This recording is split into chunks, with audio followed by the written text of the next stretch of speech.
Greetings, dear friends. A new journey awaits us, a new story, a whole new world to explore. This time, we travel through the pages of a timeless classic by the great English novelist Charles Dickens.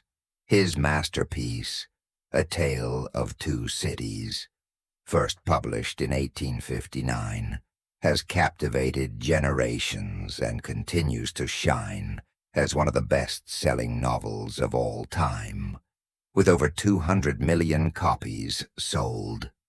Celebrated around the globe as a defining work of historical fiction, this novel has inspired countless films, stage plays, television series, and even operas. So let us dim the lights, open our hearts, and step together into the rich, dramatic world of A Tale of Two Cities, a world where love, sacrifice, and revolution come to life. A Tale of Two Cities, an epic of light and darkness. It was the best of times. It was the worst of times. It was the age of wisdom. It was the age of foolishness. It was the epoch of belief. It was the epoch of incredulity.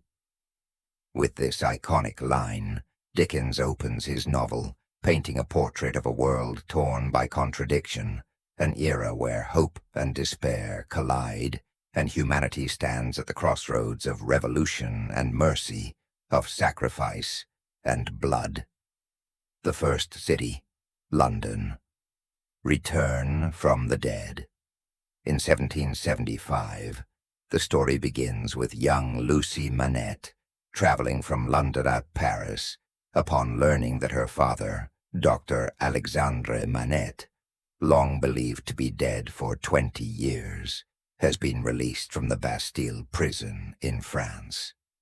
When she finds him, he is broken, barely speaking, spending his time making shoes, a habit formed during his long years of darkness and isolation.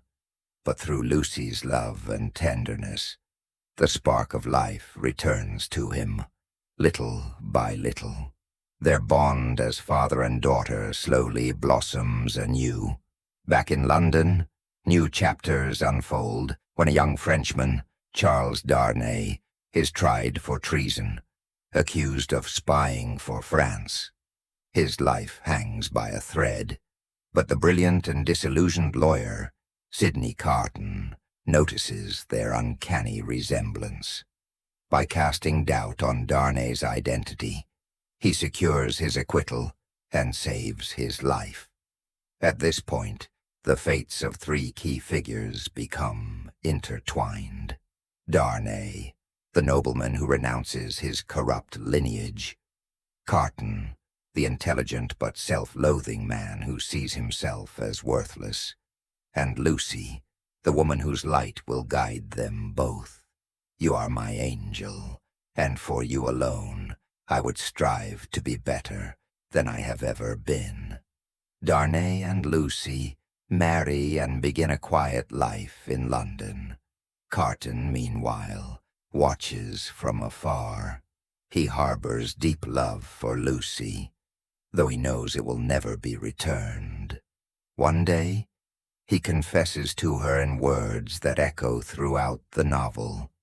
I ask nothing of you. I hope for nothing. I expect nothing. But should the day come when someone you love needs saving, remember that I would give my life for you or for him. With these words, Carton proves that love is not about possession. It is about silent sacrifice. The second city, Paris, the quake of revolution. On the other side of the continent, Paris is aflame. The poor are starving while the nobles bask in luxury. The storm of revolution is about to break loose. In a modest wine shop sits Madame Defarge, a cold and merciless woman, knitting quietly. But her knitting is not decorative. It records the names of those who will face the vengeance of the revolution. Among them, Evremonde, the true name of Darnay's aristocratic family. When the revolution explodes, the Bastille is stormed, the guillotine, Madame Guillotine, rises to devour heads, noble or not. Blood floods the streets and vengeance darkens every heart. He was born with their name. Though blameless, he shall be judged for their crime. Darnay receives a plea for help from an old servant in Paris. Despite the risks, he travels to France, where he is immediately arrested for being a nobleman and sentenced to death.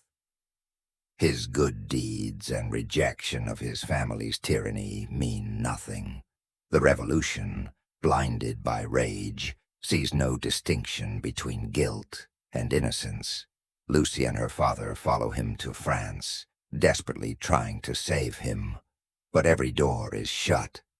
The great redemption, it is a far, far better thing. When Sidney Carton learns of Darnay's arrest, he journeys to Paris in secret. Without telling anyone, he uses his resemblance to Darnay to gain access to the prison, drug him, switch clothes, and take his place. As Carton walks toward execution, he finds a young woman sentenced to die alongside him. She is afraid, but he smiles gently and whispers, "It is a far, far better thing that I do than I have ever done." And so, he walks to his end, not as the broken man we once knew, but as a symbol of redemption and silent heroism. The conclusion, a new life begins. Carton dies, but his memory lives on. In giving his life, he finds meaning, forgives himself, and gives Darnay's family a new chance at life. Lucy returns to London with her husband and their child, whom they name Sidney.